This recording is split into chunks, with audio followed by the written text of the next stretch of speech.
Voices of Our Region, The Disability Connection. An oral history project by Judy Baracella, Athena Odrick, and Tony Buba.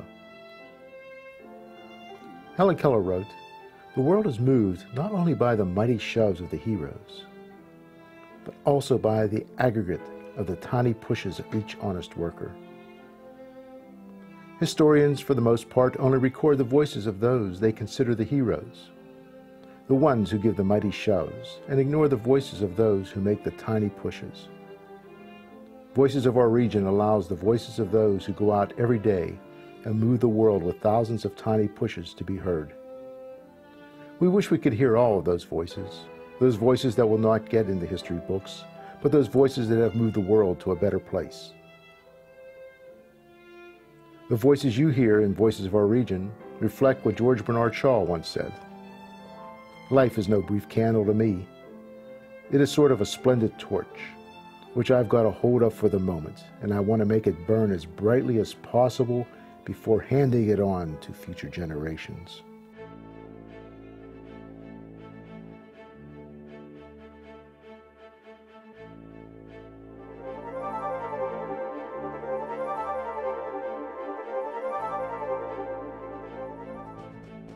And I always think that nobody ever talks about what the role of people with disabilities has been in the history of a city, and I think that's an important thing to do. Younger people with disabilities don't have a sense of what the struggle has been for some of us.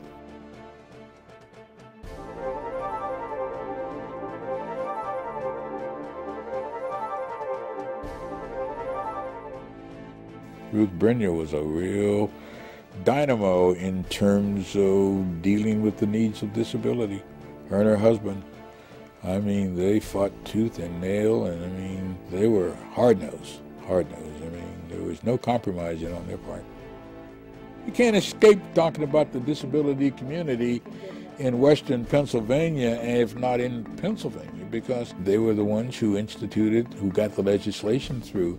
She always got HP 0001. That was her designated plate. Why did you want this program produced? Well, because we think other people need educated. I grew up as a handicapped person also, and I never was in a public school, though, until I became an adult. We used to go and give talks to them about the architectural barriers, and the children were really interested. And that's the way you learn. That's the way they learn about us. So you're going to be doing a very good deeds for other people. And I did a lot of work with Ruth Brenier and later George, and it was very active with Open Doors for the Handicapped, which was a local strictly consumer organization. At the time, got the car, we were working on public accommodation laws for Pennsylvania, which said that if you're open for business somewhere in Pennsylvania, you got to be accessible.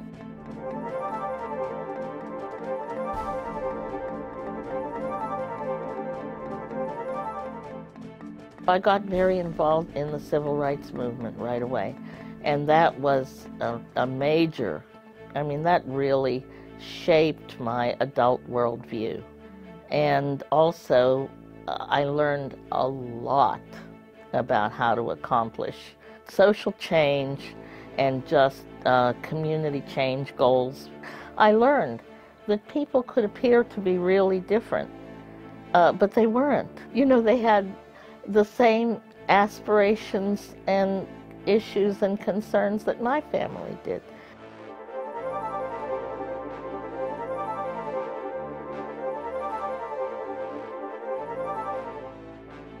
I mean, we've seen a lot of different things, but you know, 1970s, there weren't curb cuts in Pittsburgh. Well, Pittsburgh opened up. It opened up with the lifts on the buses, with the access system. In the early 2000s, before we had these most recent cutbacks, you could literally get anywhere in Allegheny County. And to be able to get anywhere, you can do that to get a job, you can get that to do whatever you want. So it's been big what's changed here.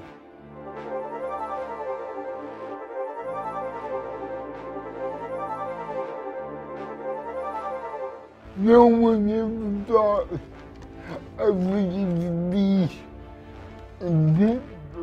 a job, let alone the movie on me having the job.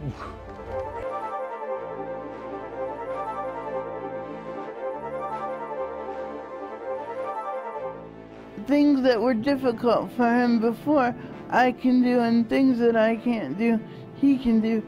So it's nice because we complement each other. We can help each other through a lot of situations.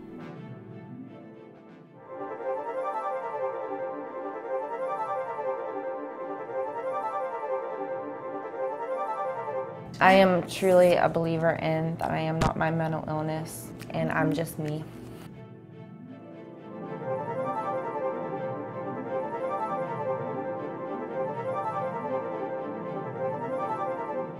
I do believe, because even though the physical disabilities do cause me challenges, I think that the mental health part is the most challenging, because mostly people don't understand it because they can't see it. And then if someone does, you know, behave a little bit strangely, they don't understand about it.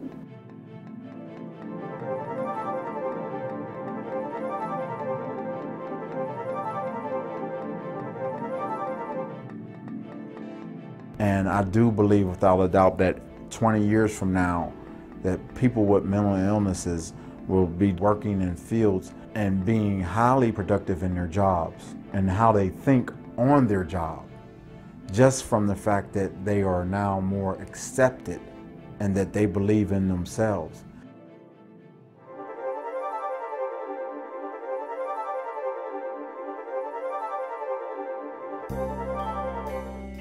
This is called being blind. I can't tell you what it's like being blind. It's different every day. Close your eyes and grope, you still won't understand. I don't move in ever darkness or patches of light and shade. That kind of blindness is rare, and then so is mine. I see the faces but not the smiles, the signs but not the stops. 30 feet between you and I makes us strangers. Blindness is inconvenient and heavy, loaded with shopping bags wrapped around my arms instead of stuffed in the back seat. My hourglass trickles more slowly, emptying by the Port Authority's schedule. Some places can't be captured by this defective camera because the rundown buses simply don't go there. But parts of blindness aren't so bad. Without a car, I'm not polluting the air or being robbed blind with insurance, and I get spared from the ugliest people. I may stumble over a curb or a child's toy on the sidewalk, but we all stumble, and often it's our feet, not our eyes, that are unsure of the world.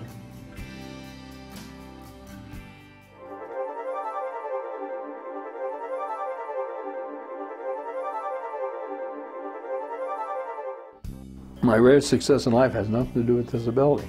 It's that I've lived a pretty normal life. Did the usual things everybody else does. You go to school, I had a good education, go home and get married, go on vacations, build a house, have a couple kids.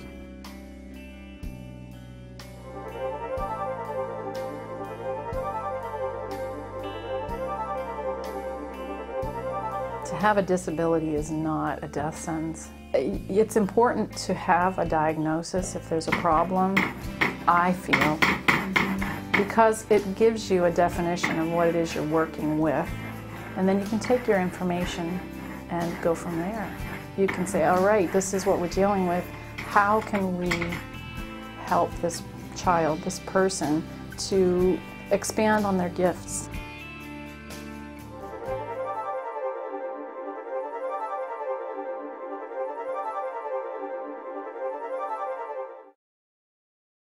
My home academy teacher, Jeremy Smith, has taught me how to make music compositions, so please enjoy these 2 short compositions that I wrote this year. Thank you.